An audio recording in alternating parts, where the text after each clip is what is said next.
Something's down there. Roger. I don't think that's a bass. You know what? That's tugging good, Roger. You might want to come over around to the back. And I'm going to get the net. You know, this is kind of neat.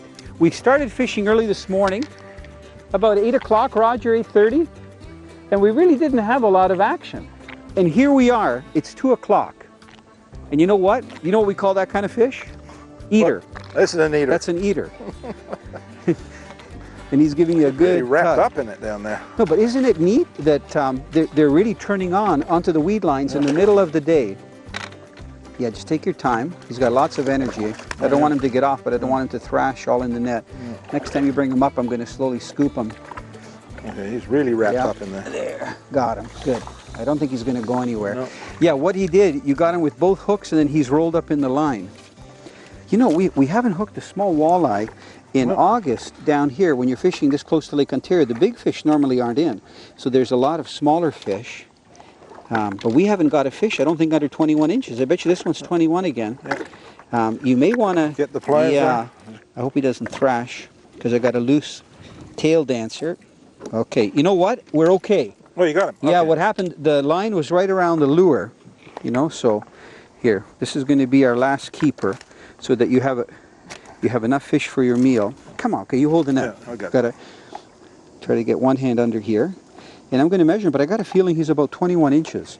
They're such healthy walleye. You know, I was fishing all of last week up in northern Ontario at a place called Eagle Lake Island Lodge.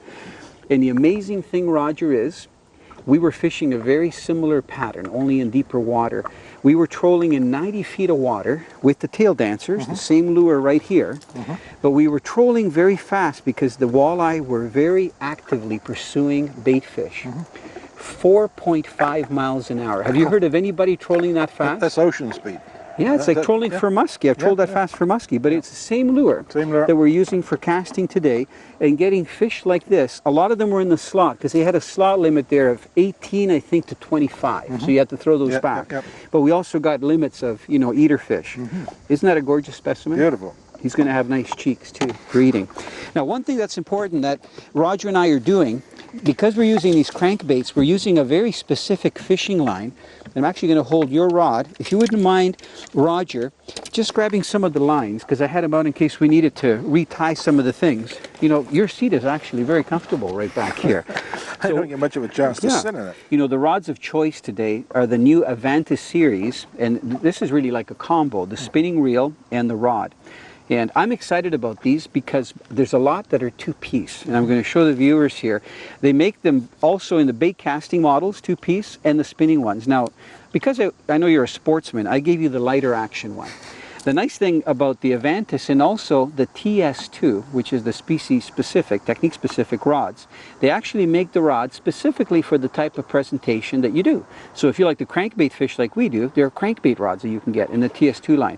Well, the Avantis come in the split grip like this, and this is the one that's medium action, and it's designed for lures like the tail dancer. But one of the keys why we're able to catch these fish is the type of line that we're using. So the main line is a braided line, which is 30-pound test, but 8-pound monofilament diameter. And that's important because the line is so thin that the lures are allowed to swim down to their maximum running depth. And that's what we want, and we pick the specific lures that dive to the desired depth that we want and fish them there. Now, in the braids, we've got some of the rods loaded with the titanium braid, which is right here. Okay, and you can see, by the way, if you have any questions about, you know, the line diameters, you might sound like I'm talking technically, but if you look on the package, it's very simple. It says 30-pound, that's the weight of the actual titanium braid, and then it says right below it, 8-pound mono diameter. And Roger, you have the other one, which is very similar, correct? Just a different color? Yep, Suffix is a great name brand line again, very similar to the Rapala titanium line. Yep.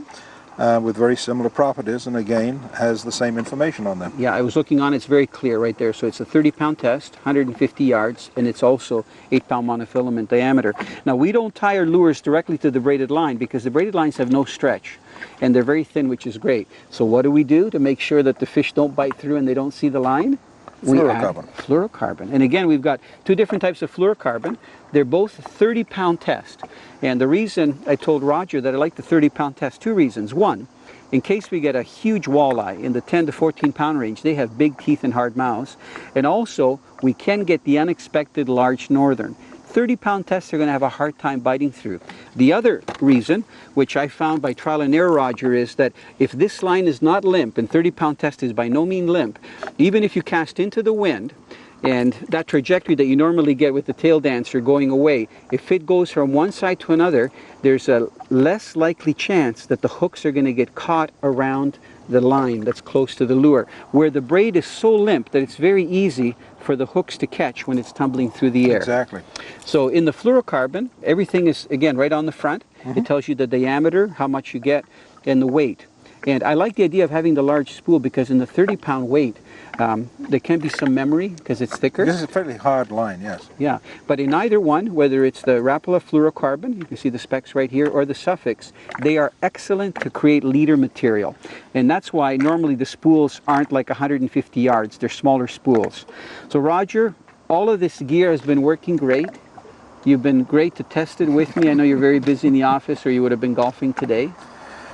Probably I would have been in the office, but thank you for the invite to come and try these products out because it's great fun to do. And you've got some souvenirs and to there's take some home fish from down the there trip. to take home. You can say to your wife, look, Margaret, look at the friends I brought Thank back. you Wasn't very that much. awesome, Roger? That was amazing. Canadian Sport Fishing has been brought to you by Rapala Premium Fishing Gear, crafted from experience. Yamaha on the water. This is my Yamaha. What kind of Yamaha are you? Dickies, a legend in work since 1922. Lucky Strike. More fish fight with a Lucky Strike.